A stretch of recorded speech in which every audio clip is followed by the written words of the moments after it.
শঙ্কর ভগবান কি। আমরা এখন শ্রীশৈলমের পথে চলেছি ভগবান মল্লিকার্জুনকে দর্শন করবার জন্য। মল্লিকার্জুন শ্রীশৈলমের দ্বাদশ জ্যোতির্লিঙ্গের একটি জ্যোতির্লিঙ্গ। সারা ভারতবর্ষ জুড়ে যে 12টি স্বয়ম্ভু জ্যোতির্লিঙ্গ পাওয়া যায় তার অন্যতম জ্যোতির্লিঙ্গ এই তেলেঙ্গানার শ্রীশৈলমের ভগবান মল্লিকার্জুন। আসুন আজকে এই অপরূপ মনোরম পথ বেয়ে প্রভুর চরণতলে, ভগবান বিরাগবাণীর চরণতলে পৌঁছানোর আগে আমাদের যে পৌরাণিক কথামালা তার থেকে আহরণ করে এনেছি বেশ কিছু আখ্যান। পথ চলতে চলতে বারবার আমরা গাড়ি থামিয়ে থামিয়ে যেখানেই দেখব যে অনুকূল পরিবেশ আছে কথা বলবার মতো, সেখানে ভক্তদের জন্য সেই সব উপাখ্যানগুলোর কথা বলবো, যে উপাখ্যানকে ঘিরে শ্রীশৈলমের ভগবান মল্লিকার্জুনের যে পূর্ণ কথামালা তা রচিত হয়েছে। চলুন আমরা চলতে চলতে শ্রীশৈলমের পথের দিকে এগিয়ে যাই, ভগবান মল্লিকার্জুনের দিকে এগিয়ে যাই আর শুনতে থাকি শিবপুরাণ এবং বিভিন্ন পুরাণে বলা ভগবানের মাহাত্ম্য কথা। এবার শুরু হবে একটু একটু করে ভগবান মল্লিকার্জুনের বিভিন্ন পুরাণগুলিতে ছড়িয়ে থাকা তার মাহাত্ম্য এবং মহিমা কথা। অন্ধ্রপ্রদেশের কৃষ্ণা নদীর তীরে নাল্লামালা পর্বতমালার এই দুটো অপূর্ব প্রাচীন ভারতবর্ষের যে ধর্ম এবং সংস্কৃতির মেলবন্ধনজনিত তীর্থক্ষেত্র, তা এক কথায় অভূতপূর্ব। শ্রীশৈলম নাগার্জুন বলতে মূলত একই ভৌগোলিক অঞ্চলের দুটো ভিন্ন অথচ সমৃদ্ধ ইতিহাসকে বোঝায়। একটি হিন্দু শৈব তীর্থ শ্রীশৈলম, অন্যটি প্রাচীন বৌদ্ধ শিক্ষা কেন্দ্র নাগার্জুন কোড্ডা। এই দুটিকে নিয়ে শ্রীশৈলম এবং নাগার্জুনের যুগ্ম ইতিহাস আর সাংস্কৃতিক প্রেক্ষাপটের ভূমি রচিত হয়েছে। আমরা সেই অপূর্ব সংস্কৃতি এবং শিক্ষা, ধর্ম এবং চলমানতা, জীবনের প্রতিদিনের জনযাত্রা আর তারই পাশাপাশি ধর্মবোধ, তার জোর সুতোয় মেলা এবং জোর সুতোয় বোনা যে তীর্থক্ষেত্র, সেই নাগামাল্লা বা নাল্লামালা পর্বতমালায় শ্রীশৈলম তীর্থের পথে এগিয়ে চলেছি। আমার সফর সঙ্গী আমার দুই সেবক, একজন বেনারসের বিশিষ্ট বিশ্ববিদ্যালয় তার আচার্য উপাধি প্রাপ্ত পণ্ডিত বিষ্ণু শাস্ত্রী, অন্যজন আমার শেষ 20 বছরের সঙ্গী দুর্গানন্দনাথ ভৈরব। দুই সেবককে দুই পাশে বসিয়ে একদিকে দুর্গানন্দনাথ, অন্যদিকে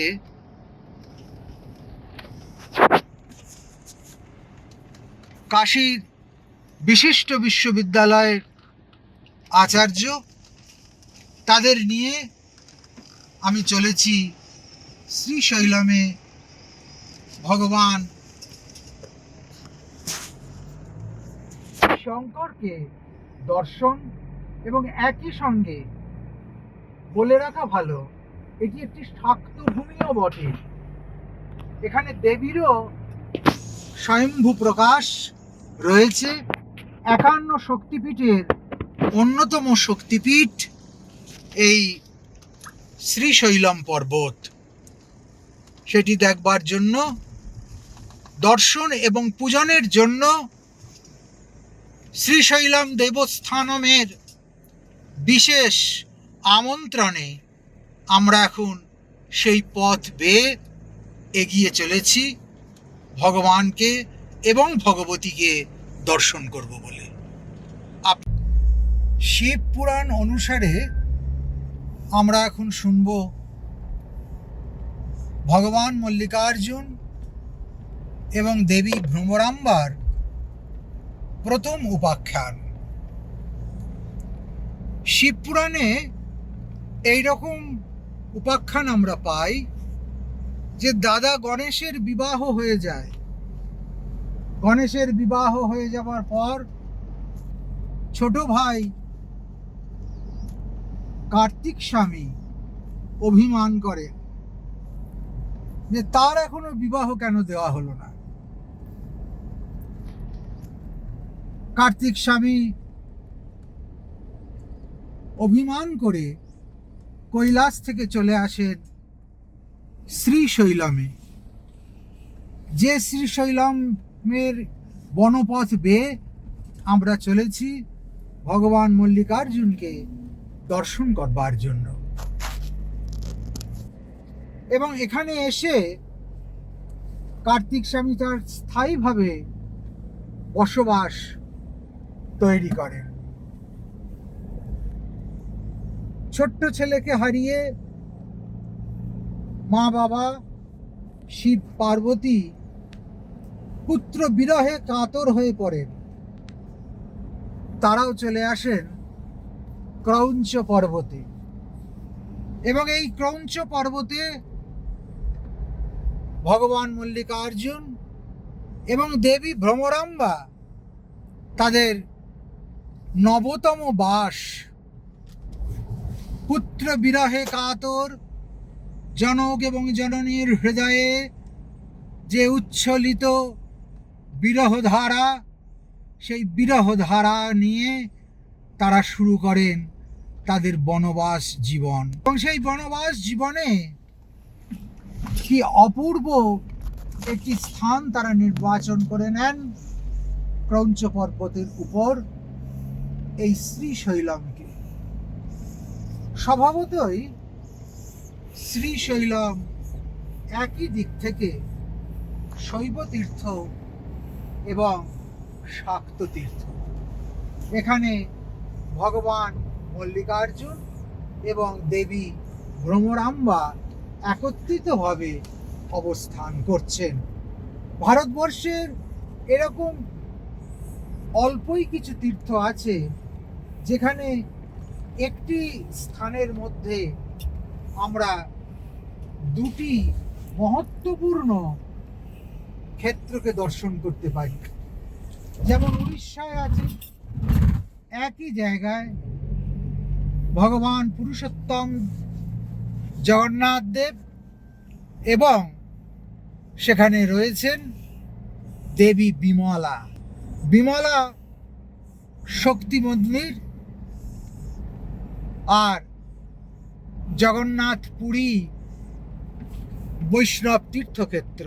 মতে যেখানে বিমলা রাজরাজেশ্বরী পীঠাধীশ্বরী ক্ষেত্রপুরাধীশ্বরী, সেইখানে জগন্নাথ তস্তু ভৈরব, জগন্নাথ তার ভৈরব রূপে বিরাজমান।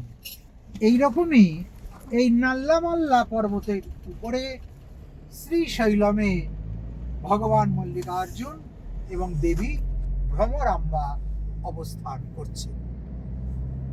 শিব পুরাণ অনুযায়ী একবার দুই পুত্রকে শিব এবং পার্বতী কাছে ডাকেন, ডেকে বলেন যে কে আগে বিশ্ব প্রদক্ষিণ করে আসতে পারবে। দেবীর বিশ্বাস ছিল তার ছোট ছেলে স্নেহের দুলাল কার্তিকই ময়ূর বাহনে সবার আগে বিশ্ব পরিক্রমা করে চলে আসতে পারবেন, আর গজানন গণেশ মুশিক বাহনে আসবেন বটে, তবে তা কার্তিকের পরে। কিন্তু আসলে ঘটনা হলো উল্টো। গণেশ মনে মনে বিচার করে দেখলেন যে সমগ্র জগতের প্রতিভু দেবী পার্বতী, তার মাই বিশ্ব প্রকৃতি রূপে অবস্থান করছেন। তাই তিনি নিশ্চিন্ত চিত্তে ধীরে সুস্থে নিজের মাকেই প্রদক্ষিণ করতে শুরু করে দিলেন। যখন প্রদক্ষিণ তার শেষ হলো, তখন কার্তিকেয় ময়ূর বাহনে বহু বহু দূরে কার্তিকেয় এসে পৌঁছলেন, কিন্তু তা গণপতি মহারাজের অনেক অনেক পরে। স্বভাবতই স্থিরীকৃত হলো যে এই প্রতিযোগিতায় বিজয়ী হয়েছেন গণপতি গণেশ। অভিমানী কার্তিক ভাবলেন মা বাবা তার সঙ্গে প্রতারণা করবার জন্যই এই ছদ্ম প্রতিযোগিতার ব্যবস্থা করেছেন। অভিমান হতো ছোট পুত্র বাৎসল্যের মান এবং বিরহ নিয়ে চলে আসলেন এই পর্বতমালায়, যাকে বলা হয় শ্রীশৈল বা ক্রৌঞ্চ পর্বত। এই ক্রৌঞ্চ পর্বতে এসে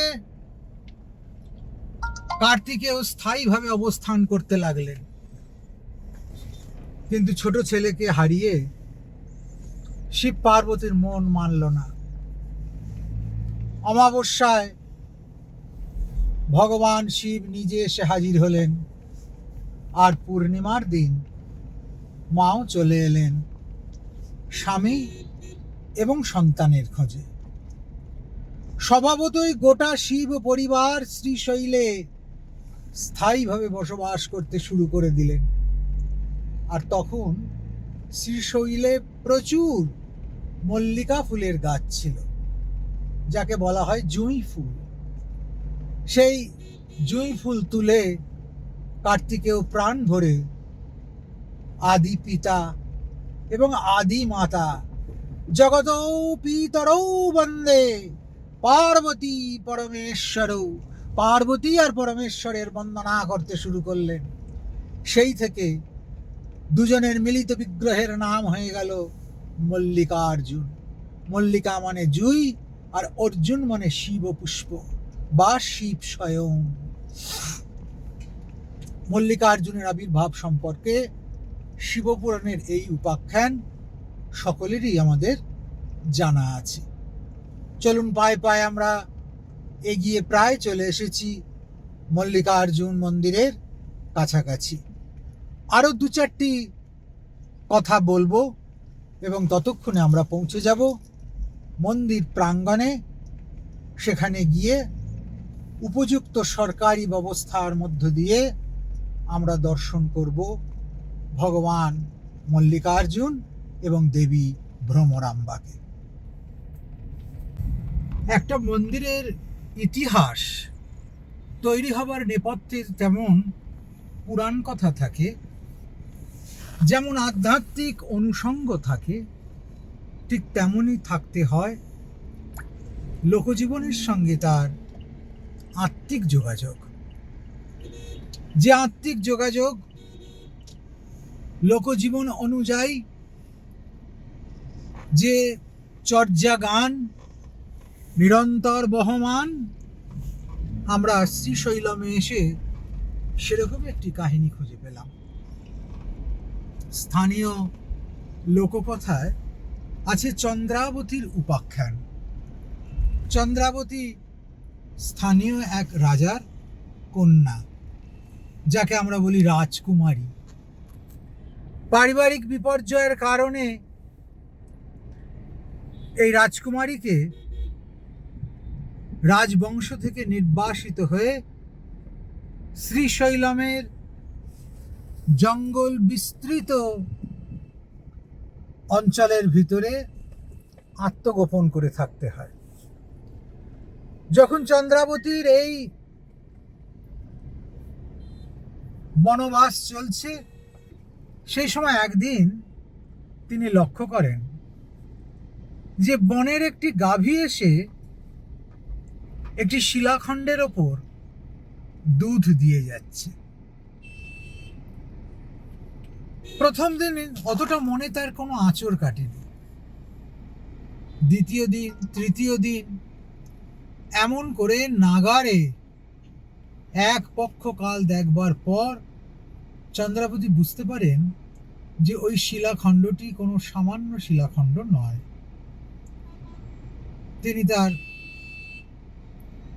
প্রত্যুৎপন্ন মতিত্ব দিয়ে গাভীটিকে অনুসরণ করে একদম গাভী পালক পর্যন্ত পৌঁছে যান এবং তাকে জিজ্ঞেস করেন যে প্রতিদিন যখন গাভীটা ঘরে ফিরে আসে তখন সে তো তার দুধ পায় না, তার মনে কেন কৌতূহল জাগে না যে এই দুধ কোথায় যাচ্ছে?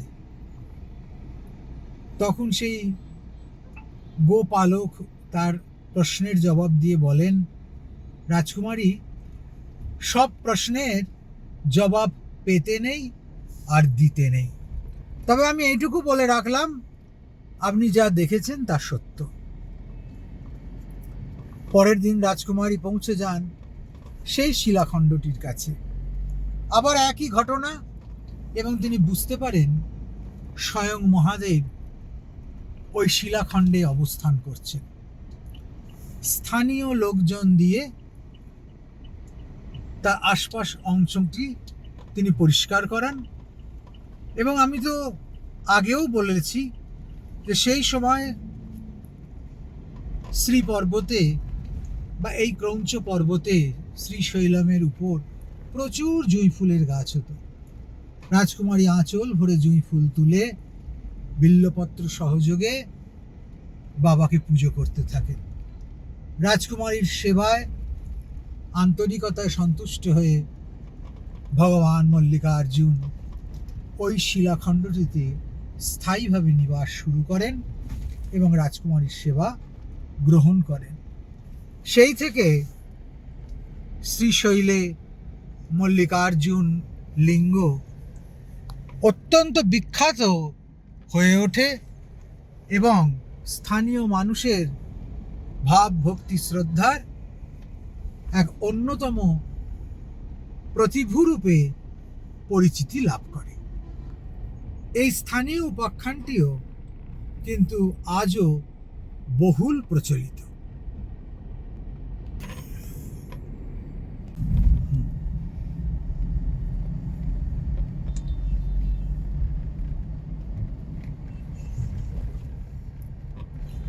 মহাকাব্য এবং পুরাণের মধ্যে স্কন্দ পুরাণের শ্রীশৈল খণ্ডে শ্রীশৈলমের অপূর্ব বন্দনা এবং বর্ণনা আমরা পাই। মহাকাব্যের মধ্যে মহাভারতে শ্রীশৈলমের খুব সুন্দর বর্ণনা পাওয়া যায়। এছাড়া সাতবাহন যুগে অর্থাৎ খ্রিস্টীয় ২য় শতকে নাসিকের একটি শিলালিপিতে রাজা পুনামাভির বর্ণনায় শ্রীশৈলমের উল্লেখ আছে। এটি প্রমাণ করে যে সাতবাহন রাজাদের আমলেও শ্রীশৈলম একটি প্রসিদ্ধ শৈব তীর্থ ছিল। ইতিহাসে শ্রীশৈলমের কথা আমরা পাই। বিশেষ করে দ্বাদশ এবং ত্রয়োদশ শতকে এই মন্দিরের ব্যাপক সংস্কার করেছিল কাকতীয় রাজারা। ভক্তদের সুবিধার্থে মন্দিরের চারপাশে নির্মিত হয়েছিল প্রচুর মণ্ডপ এবং অতিথিশালা। রেড্ডি রাজবংশ চতুর্দশ শতকের, তাদের অবদানও মল্লিকার্জুন তীর্থক্ষেত্রের জন্য কম কিছু নয়। এই রাজবংশের রাজা মহারাজ প্রণয় ভেলা রেড্ডি মন্দির থেকে পাতাল গঙ্গা পর্যন্ত পাথরের সিঁড়ি নির্মাণ করে দেন, যা আজও তীর্থযাত্রীদের কাছে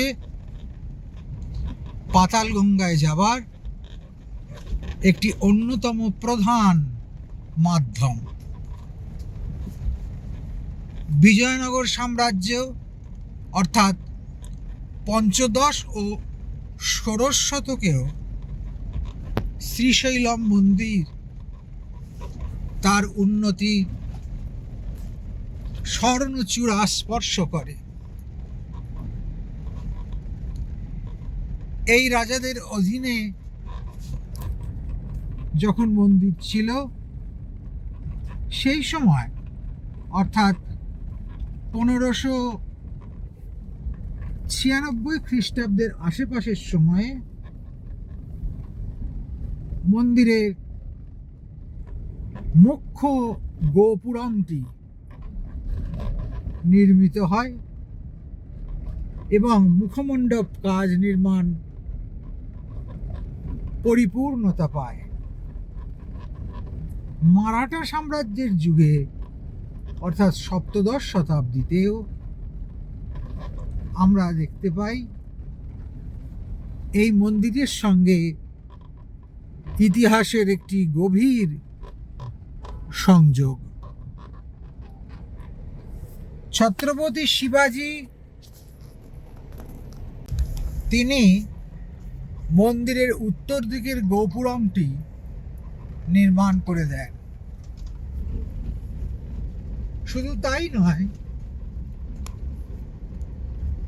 এই মন্দিরের সংস্কারের দায়িত্ব, নিয়মিত সেবা পূজা চলার ব্যয়ভার তার অনেকটাই মারাঠা রাজকোষ থেকে আসত। এছাড়াও আরো বহু রাজরাজাদের প্রত্যক্ষ পৃষ্ঠপোষকতা আমরা এই মন্দিরের সঙ্গে গণমানসের যে প্রত্যক্ষ যোগাযোগ চিরকালই ছিল তা প্রমাণ করবার জন্য যথেষ্ট উদাহরণ হিসেবে গ্রহণ করতে পারি।